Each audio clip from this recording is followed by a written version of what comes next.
Okay, ચલો. CO નો આણવીય ચિતાર. CO માટે બે અલગ અલગ પરમાણુ CNO. CO અણુનો આણવીય ચિતાર C પરમાણુ પ્લસ O પરમાણુ. કાર્બનની અંદર પરમાણુ ક્રમાંક કેટલો આવશે તો કે કાર્બનનો પરમાણુ ક્રમાંક 6, ઓક્સિજનનો 8, 6 વત્તા 8 14 ઇલેક્ટ્રોન થયા. અહીં આગળ ઇલેક્ટ્રોન રચના પરમાણુની 1s2, 2s2, 2px1, 2py1, 2pz0. એ જ પ્રમાણે ઓક્સિજન માટે 1s2, 2s2, 2px2, 2py1, 2pz1. અંતે હવે આપણી પાસે બંને અલગ અલગ પરમાણુઓ લઈએ.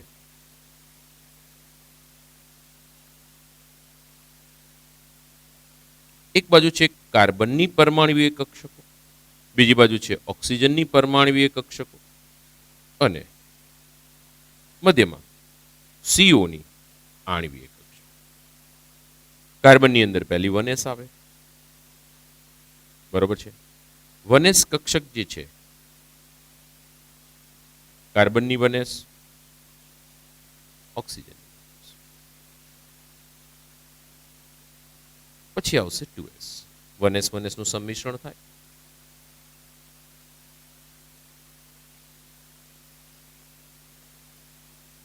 પહેલી સિગ્મા 1s બનશે, બીજી સિગ્મા સ્ટાર 1s બનશે.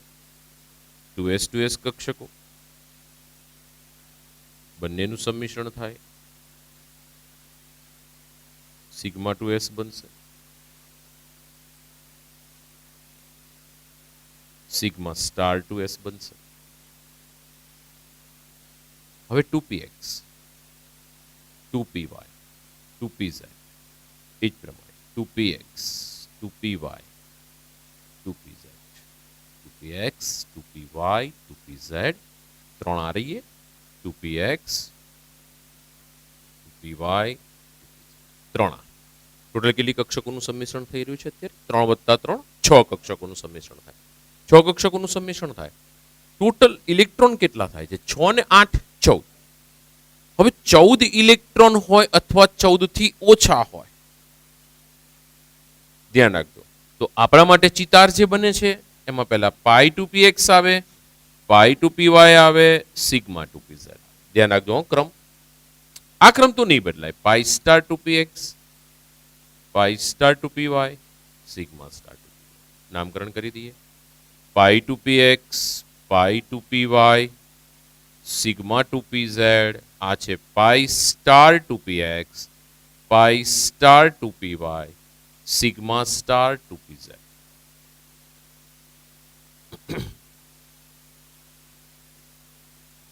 આ બે સમશક્તિક થઈ.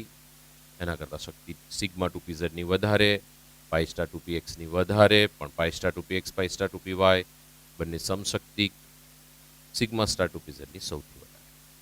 ઇલેક્ટ્રોનની ભરતી કરાવીએ. ટોટલ 14 ઇલેક્ટ્રોન ભરવા છે. ચલો, આની અંદર ઇલેક્ટ્રોન કેટલા છે? તો કે 1s 2s બંને ફૂલ ભરેલી છે બંનેમાં. તો 1s માં 2, 2s માં. તો અહીંયા આગળ પહેલા BMO ભરાવશે, પછી ABMO. 2s માં 2, 2s માં 2, પહેલા સિગ્મા 2s એટલે BMO ભરાય, પછી ABMO. 2px1, 2py1, 2pz1 નથી. 2px2, 2py1, 2pz1. સ્પિન છે આપણે આની વિરુદ્ધ બતાવીશું, ઓપોઝિટ બતાવીશું. આ અપ સ્પિન બતાવી છે, તો પેલી સ્પિન આપણે ડાઉન બતાવી દઈશું. સ્પિન ઓપોઝિટ રાખીશું.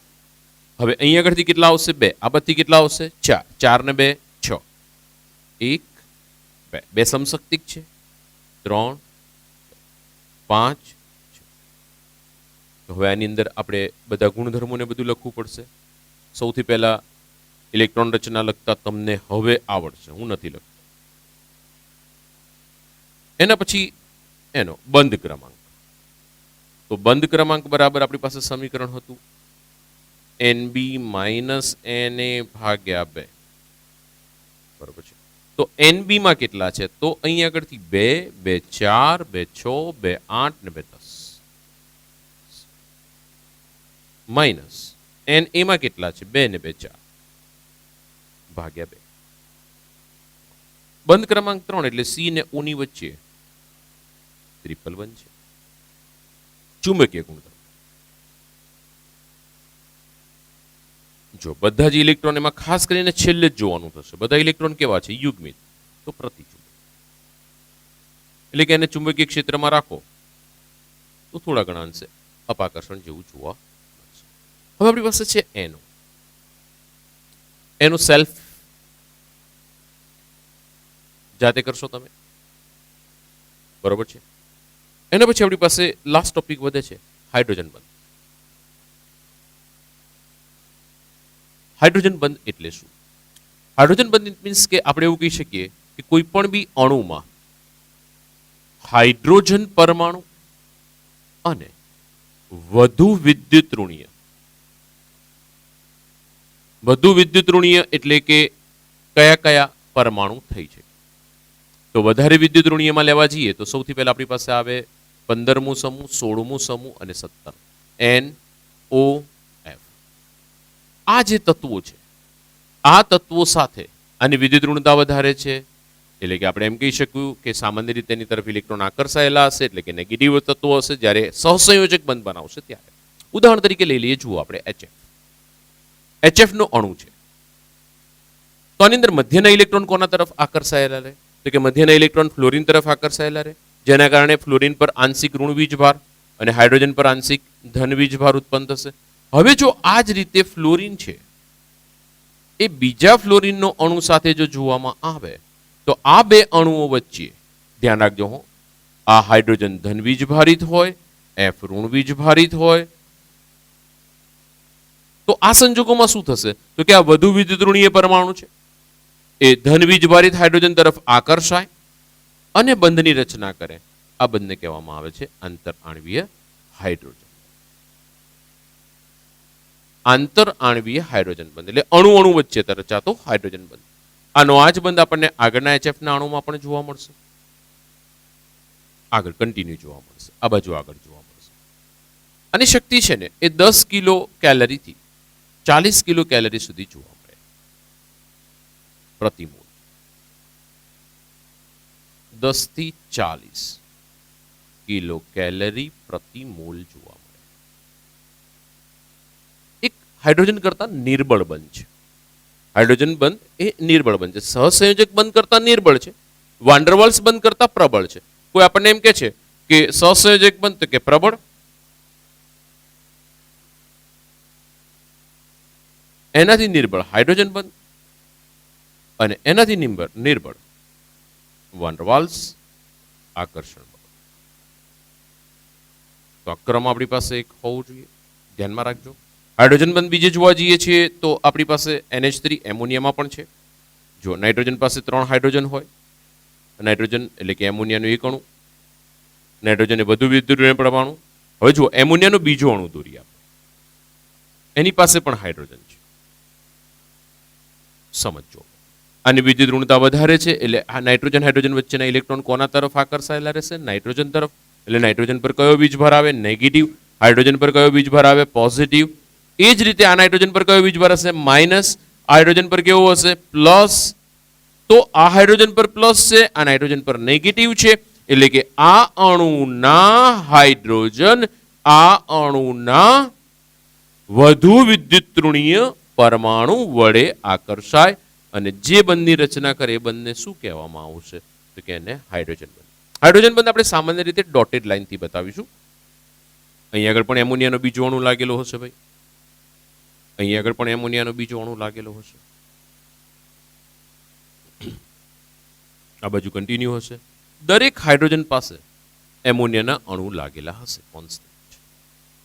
આ બંધ કન્ટિન્યુ હશે, બરોબર છે.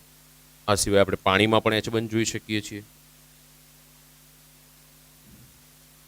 હાઇડ્રોજન બંધ જે છે એનો બીજો પ્રકાર આ છે આંતર આણ્વીય હાઇડ્રોજન. આંતર આણવીય હાઇડ્રોજન.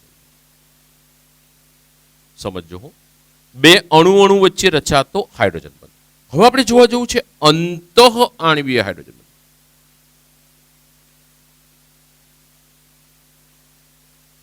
એક જ અણુની અંદર, ધારો કે મારી પાસે આ અણુ છે, સમજો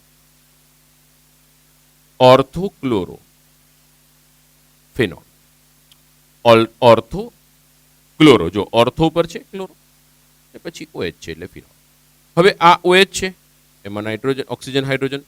હવે અહીંયા આગળ માઇનસ ડેલ્ટા હશે, આ પ્લસ ડેલ્ટા હશે. ઓક્સિજન પાસે અબંધકારક ઇલેક્ટ્રોન યુગ્મ હશે. ઓક્સિજન કયા સમૂહનું તત્વ થયું? 17 માનું. તો આ ઓક્સિજન પર નેગેટિવ ચાર્જ હશે અને એ નેગેટિવ ચાર્જ આ હાઇડ્રોજનને શું કરશે? પોતાની તરફ બંધ બનાવવા માટે પ્રેરણા આપશે અને એ બંધની રચના કરશે. આ જે બંધ રચાયો, આ બંધને નામ આપવામાં આવે છે અંતઃ આણવીય હાઇડ્રોજન. એટલે કે એક જ અણુના બે પરમાણુઓ વચ્ચે રચાતો હાઇડ્રોજન બંધ. એ જ રીતે આપણને એમ કે આ ઓર્થોક્લોરોફિનોલ છે. ધારો કે મારી પાસે પેરાક્લોરોફિનોલ હોય, પેરાક્લોરોફિનોલ,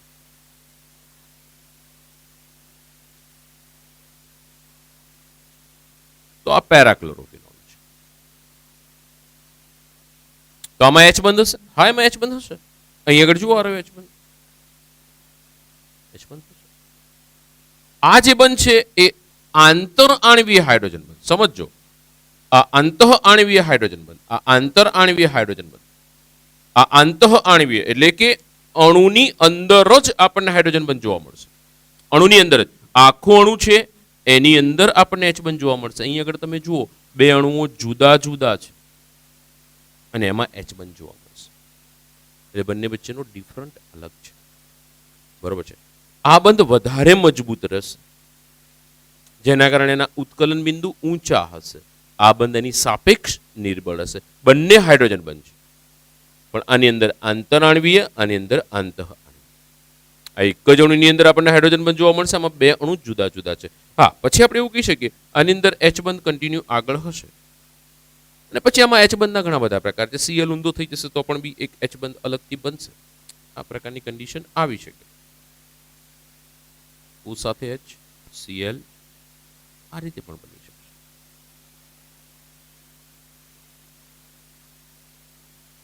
અહીં આગળ પણ H બંધ બની જશે. આગળ કન્ટિન્યુ H બંડિંગ હશે ઓક્સિજન સાથે. આ ઓક્સિજન સાથે આગળ બોન્ડિંગ. એટલે આ રીતે પણ અહીં આગળ તમે જુઓ, બે અણુઓ કેવા છે? અલગ અલગ છે. અને આની અંદર કેવું છે? એક જ અણુની અંદર છે. હવે આની અંદર આગળ ચેઇન ના થાય, આમાં આગળ ચેઇન થશે, કન્ટિન્યુ હશે આ બાજુ. જો આમાં મેં કઈ ડોટેડ લાઈન આજુબાજુ આના સિવાય ક્યાંય બતાવી નથી. અહીં આગળ પૂરો થઈ જાય છે. આ H બંધ કોન્સ્ટન્ટ આગળ ચાલ્યા કરશે. બરોબર છે. એટલે આ બંધ વધારે મજબૂત રહેશે. બરોબર છે. એટલે કોઈ આપણને પૂછે છે કે પેરાક્લોરોફિનોલ અને ઓર્થોક્લોરોફિનોલ કોના ઉત્કલન બિંદુ વધારે છે, તો આપણો જવાબ આ H બંધના આધારે બનશે. જો H બંધ વધારે મજબૂત હશે તો આપણને અહીંયા આગળથી અવસ્થા પણ બદલાઈ જશે. ઓકે છે. તો આ પ્રમાણે હાઇડ્રોજન બંધ સાથે ચેપ્ટર આપણું સંપૂર્ણ થાય. એક વખત શાંતિથી લખી નાખો, પછી આપણે ટોપિકમાં આગળ વધીશું. ઓકે.